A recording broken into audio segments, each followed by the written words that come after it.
ओम नमो भगवते वासुदेवाय नमो नमः। नमस्कार दोस्तों, स्वागत है आपका मेरे चैनल स्प्रेडिंग स्पिरिचुअलिटी में। आज के इस वीडियो में हम परिवर्तिनी एकादशी व्रत कथा सुनेंगे। दोस्तों, भाद्रपद मास के शुक्ल पक्ष की एकादशी को परिवर्तिनी एकादशी व्रत रखा जाता है। पंचांग के अनुसार इस साल 14 सितंबर को परिवर्तिनी एकादशी का व्रत रखा जाएगा। इसे पद्मा एकादशी भी कहा जाता है। इस दिन विष्णु जी के वामन स्वरूप की पूजा होती है। मान्यता है कि इससे साधक को मोक्ष की प्राप्ति होती है। कहा जाता है कि परिवर्तिनी एकादशी के दिन श्री हरि की पूजा आराधना के साथ परिवर्तिनी एकादशी कथा भी सुननी चाहिए या पढ़नी चाहिए। तो दोस्तों, बिना किसी देरी किए कथा की शुरुआत करते हैं। पौराणिक कथा के अनुसार एक बार युधिष्ठिर ने भाद्रपद मास के शुक्ल पक्ष की एकादशी का नाम, देवता और पूजा विधि के बारे में तब कृष्ण जी ने युधिष्ठिर को एक कथा सुनाई, जिसे ब्रह्मा जी ने महात्मा नारद को कहा था।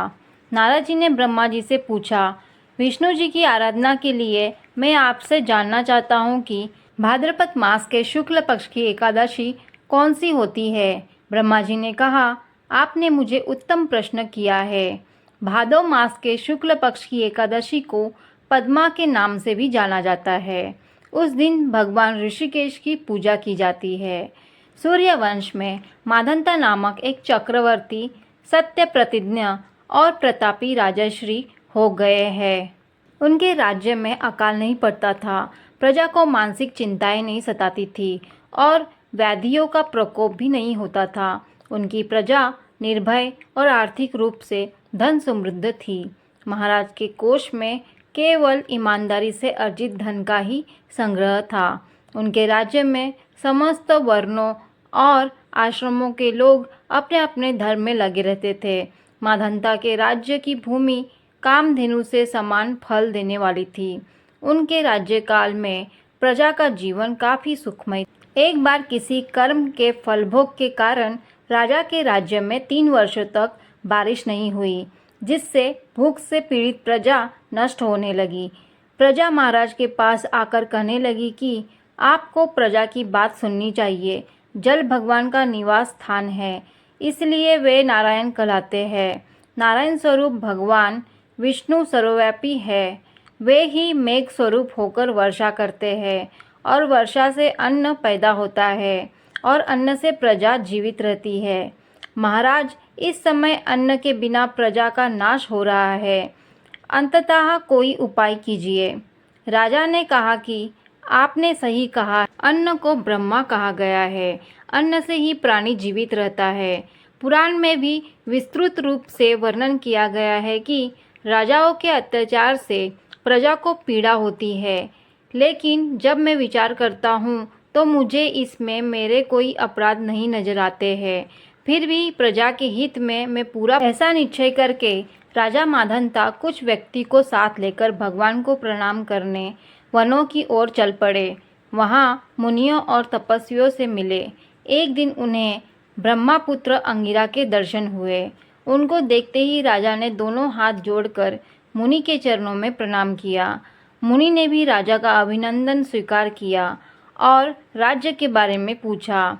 राजा ने प्रजा का हाल बताकर मुनि के स्वास्थ्य के बारे में पूछा। मुनि ने राजा को आसन और अर्घ्य दिया। मुनि ने राजा के आने का कारण पूछा तो राजा ने बताया कि मेरे राज्य में सब कुछ अच्छा चल रहा था, लेकिन किसी कारणों से वर्षा का अभाव हो गया है।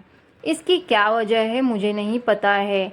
ऋषि अंगिरा बोले, सत्य युग सबसे उत्तम युग है। इसमें लोग परमात्मा के चिंतन में लगे रहते हैं। इस युग में केवल ब्राह्मण ही तपस्वी होते हैं, दूसरे लोग नहीं। तुम्हारे राज्य में एक शूद्र तपस्या करता है और इसके कारण ही वर्षा नहीं हो रही है। आप अगर इसके प्रतिकार में यज्ञ करो, जिससे यह दोष शांत हो जाए।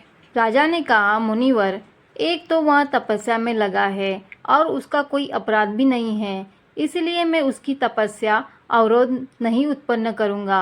आप दोष को शांत करने वाले किसी धर्म का उपदेश कीजिए। फिर ऋषि ने कहा कि ऐसी बात है तो एकादशी का व्रत करो। भाद्रपद मास के शुक्ल पक्ष की पद्मा नाम से एकादशी होती है। इस व्रत के प्रभाव से निश्चित ही समस्या का हल मिलेगा और तुम अपनी प्रजा और परिवार के सदस्यों के साथ इसका व्रत कर सकते हो। ऋषि का ये वचन सुनकर राजा वापस घर लौट आए और चारों वर्णों के प्रजा के साथ मिलकर भादो मास के शुक्ल पक्ष का पद्मा एकादशी व्रत रखा। इस व्रत से राज्य में बारिश होने लगी और हरी भरी खेती से पृथ्वी। प्रभु श्री कृष्ण ने कहा कि युधिष्ठिर, इस कारण पद्मा यानी कि परिवर्तनी एकादशी का व्रत करना चाहिए। इस व्रत की कथा को पढ़ने और सुनने से व्यक्ति के सभी पापों का नाश होता है। दोस्तों, यह कथा यहाँ पर समाप्त होती है। वीडियो आपको अच्छी लगी हो तो लाइक ज़रूर करिए। मेरे चैनल पर पहली बार आए तो चैनल को सब्सक्राइब करना ना भूलिए। मिलते हैं एक नए वीडियो में एक नई जानकारी के साथ। राधे राधे।